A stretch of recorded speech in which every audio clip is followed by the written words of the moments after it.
2021-এ নন্দীগ্রামে হারিয়েছিলেন মমতা বন্দ্যোপাধ্যায়কে, এবার তিনি ভবানীপুরে হারালেন মমতা বন্দ্যোপাধ্যায়কে।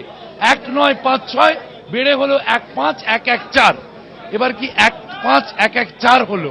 ভবানীপুরে হারালেন মুখ্যমন্ত্রী মমতা বন্দ্যোপাধ্যায়কে।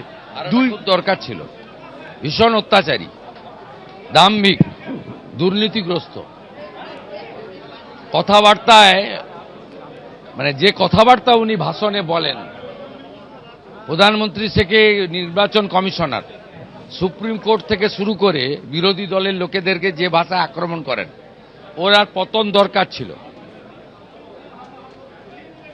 অতি দর্পে হত লঙ্কা, অতি মানে চ কৌরপা, এই অহংকারীর পতন দরকার ছিল।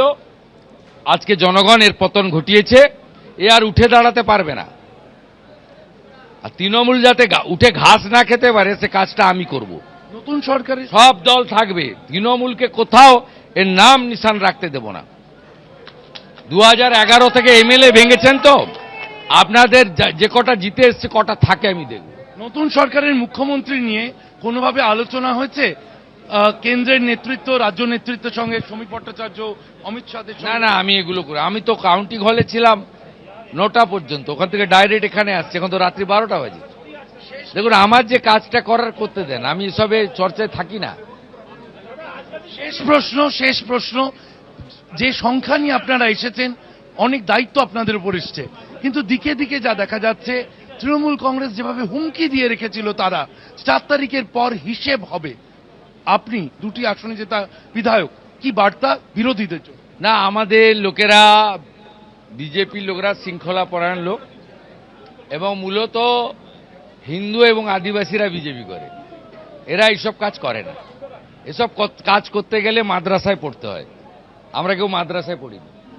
পোস্টাল ভায়োলেন্স নিয়ে বার্তা দিলেন শুভেন্দু অধিকারী। তার বক্তব্য অনুযায়ী তিনি মনে করছেন বিজেপি কর্মীরা তারা হামলা চালাতে পারে না, এমনটাই বার্তা দিয়ে রাখলেন 2 আসনে জয়ী বিজেপি প্রার্থী। নন্দীগ্রাম এবং ভবানীপুর থেকে জয়ের পর, নন্দীগ্রামে জয়ের পর শংসাপত্র নিতে হলদিয়া এসেছিলেন, সেখান থেকে বার্তা দিলেন শুভেন্দু অধিকারী। ক্যামেরায় প্রীতম চক্রবর্তীর সঙ্গে শিবাশিস মৌলিক, এবিপি আনন্দ, হলদিয়া। এদিকে বাংলা জয়ের পরে বিজেপি রাজ্য সভাপতি সমীর ভট্টাচার্য তিনি আশ্বস্ত করছেন তৃণমূল কংগ্রেসের মতো প্রতিহিংসার রাজনীতি বিজেপি করবে না। মমতা বন্দ্যোপাধ্যায়ের সঙ্গে রাজনৈতিক বিরোধ থাকতে পারে, কিন্তু কোনো ব্যক্তিগত আক্রমণ নয়। তৃণমূল কংগ্রেস নিজেদের জীবন চক্র সম্পূর্ণ করে ফেলেছে। আর কি বললেন সমীর ভট্টাচার্য, দেখুন। মুখ্যমন্ত্রী মমতা বন্দ্যোপাধ্যায়